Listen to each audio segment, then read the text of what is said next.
আর নবীজি বলবে, হাসরের ময়দানে নবী বলবে, উম্মত তুমি জানো, হাদিসের তাফসীরের মধ্যে আছে, প্রত্যেক ব্যক্তি আল্লাহ বলছে নবীকে, আমাদের নবী সাল্লাল্লাহু আলাইহি সাল্লামকে, বন্ধু আপনারে সামনে রাইখা আপনার উম্মতের আমল নামা আমি আপনারে সামনে রাইখা খুলমু। নবী সাল্লাল্লাহু আলাইহি ওয়াসাল্লাম যখন উম্মতের আমল নামা খুলে দেখবে, খোদার 365 দিনে কোনো দিন ফজরের নামাজের সেজদা নাই, 30 বছর সুদের ব্যবসা করছে, 50 বছর মিথ্যাই বলে গেছে, হারাম রোজগারি করেছে, 30 বছর যাবত মহিলাটা কোনো পর্দা করে নাই, ঘরের মধ্যে কোনো দিন শরীয়ত বলতে কিছু নাই।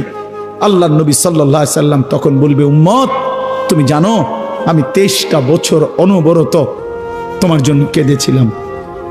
আমি সেই নবী, যে নবী সারা রাত এশার নামাজের পরে দাঁড়াইছি ফজরের আজান পর্যন্ত, এক দাঁড়ানোতে চোখের পানি ফেলে উম্মতের জন্য দোয়া করছিলাম। আল্লাহ রসুলের স্ত্রী আম্মা জান আয়েশা বলছেন, নবী এই পরিমাণ কাঁদছে, এতটা লম্বা দাঁড়ায় ছিল উম্মতের জন্য, হাত্তা তাওয়াররামাত কাদামাহু, 2টা পাও ফুলে ফুলে গেছে। আল্লাহ নবী বলবেন, উম্মত আমি 23 বছর কাঁদছি রে, প্রতিটা রাত কেঁদেছি, দিন কেঁদেছি।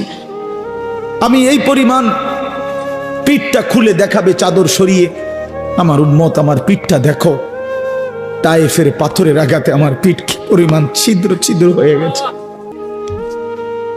আমি সেই নবী, যে নবী তোদের জন্য পেটে ক্ষুধার কষ্টে পাথর ভাঙছিলাম 2টা। আমি উহুদের ময়দানে দান দান শহীদ করে রক্ত মাখা শরীর নিয়ে বেহুশ হয়ে লম্বা সময় পড়েছিলাম।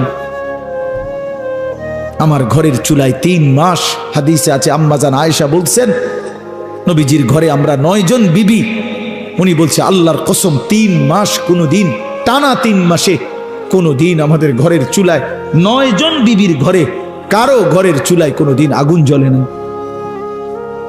3 মাস খেজুর আর পানি দিয়ে আমরা জিন্দেগি কাটাইছি।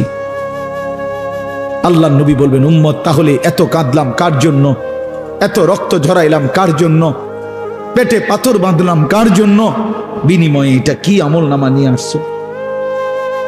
ছেলেরা বলো, ভাই একটা ছেলে বলো, রাসূলুল্লাহ সাল্লাল্লাহু আলাইহি ওয়াসাল্লামের সুপারিশটা একটা মামুলি ব্যাপার? রাসূলুল্লাহ সাল্লাল্লাহু আলাইহি ওয়াসাল্লাম বলবে, উম্মত এটা কি আনলা?